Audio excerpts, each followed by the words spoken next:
Au domaine Saint-Laurent.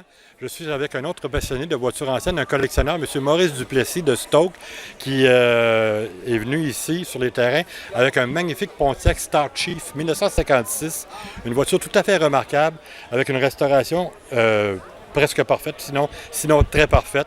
On voit les chromes, on voit les calandres. Alors, je dirais demander à M. Duplessis de nous parler de son véhicule. Ça fait combien de temps que vous l'avez? 6 ans. Puis, est-ce que vous l'aviez restauré ou donc vous l'avez acheté comme ça? Celui-là, je l'ai acheté comme ça. Vous l'avez acheté comme ça, parce qu'on sait que vous avez des véhicules de qualité, parce que je suis un peu votre parcours. Ouais, et puis, je sais que vous aviez un beau petit pick-up il y a quelques années. Oui. Mais la voiture, c'est vraiment votre plus beau chef-d'œuvre, ça, ce que vous avez là? J'ai bien inclus, là. Oui, mais combien vous en avez eu en tout? 4. 4 voitures. Ouais. Est-ce que vous pouvez nous les nommer pour les connaisseurs qui pourraient figurer... J'ai eu un Pontiac Star Chief 4 portes 54. qui ressemblait beaucoup à celui-là, je pense. Orangé, un peu, là. OK. Oui, un Pontiac américain, là. Oui, mais plus court, je crois. Hein? 8 en ligne. Non, la même affaire. Il est aussi long. 124 pouces. D'accord.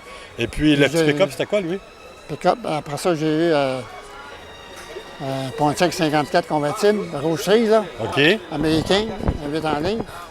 Après ça, j'ai eu un McRae 59. OK. 6 cylindres. Ça, c'était Un McRae 59. Mercury 59. Oui, jaune. Puis là, oui, là, je me souviens de ça. Puis là, vous êtes revenu à vos anciennes amours, les GM. Oui, Vous êtes un gars de Pontiac, vous, hein? quand j'ai trouvé lui dessus, j'étais abonné à un club de Pontiac américain, là. Oui. Quand je l'ai vu là-dessus, j'ai été le voir au bord de Toronto, une petite ville, là. OK, vous avez fait tout le trajet, puis là, Ouais, vous l'aviez vu seulement qu'en photo. Oui. OK, il n'y avait pas de vidéo qui avait été transférée. Non. Ben, Pierre Côté, si tu connais-tu? Oui, puis à côté de Bromptonville, oui. Il avait été, et puis il l'avait filmé.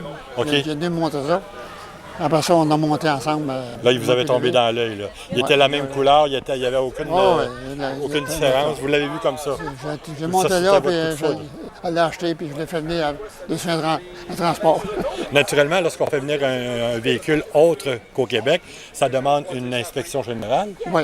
OK, donc ça, ce n'était qu'une formalité à ce moment-là. Je n'ai pas eu de trouble avec ça, non. C'est une magnifique voiture. Puis là, vous faites plusieurs expositions, si je comprends bien. Moi, 5-6 par Vous êtes allé où dernièrement? À Richemont.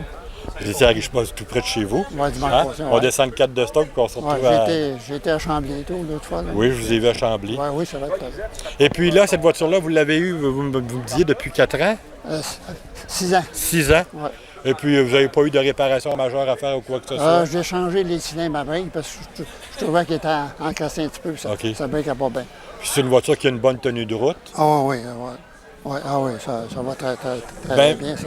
Monsieur Duplessis, je vous remercie beaucoup du temps que vous nous avez accordé. Vous avez une belle voiture qui fait tourner les têtes.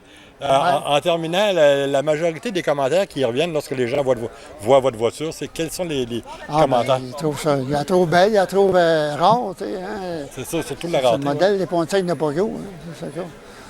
C'est sûr qu'il y a d'autres marques qui sont très belles, tout. Hein. Ils sont tous beaux. Hein. Exactement. Chaque propriétaire a raison d'avoir... Parce que moi, je suis amateur de Pontiac, un autre amateur de Chevrolet ou de Ford. Bien, encore, en terminant, M. Duplessis, merci beaucoup. Ouais, c'est moi qui vous avez une magnifique voiture. Merci. Alors, je rappelle...